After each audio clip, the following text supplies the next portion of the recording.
Hi everyone, আজকে হচ্ছে mini blog সিরিজের ডে 3। আর আজকে সকালবেলা উঠে চলে গেছিলাম টিসিএসে। আমার একটা ফ্রেন্ডের এক্সাম পড়েছিল। এক্সামটা ছিল 1টার থেকে, বাট রিপোর্টিং টাইম ছিল 11:30টায়। তো খুব তাড়াতাড়ি বেরিয়ে গেছিলাম, কিছু খাওয়াও হয়নি। তো ফার্স্টে ওখানে গিয়ে একটু বিস্কিট খেলাম আর একটু পেপার বোটের জুসটা খেলাম।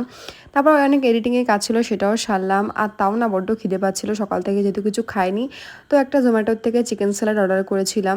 ওখানে প্রায় 4 ঘন্টা ওয়েট করছিলাম। এক্সাম শেষ হওয়ার কথা ছিল 3টে, বা স্টুডেন্টদের ছাড়তে ছাড়তে পুরো 4টে বেজে গেছিলো।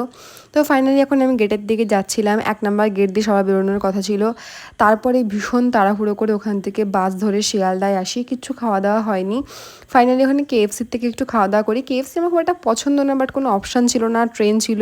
তো তাড়াতাড়ি করে ওখান থেকে খাওয়া দাওয়া করে চলে আসি বাড়ি। আর আজকে তো এখানে বীভৎস বৃষ্টি হয়েছে, কলকাতার দিকেও হয়েছে, বাট এখানে পুরো জল জমে গেছে।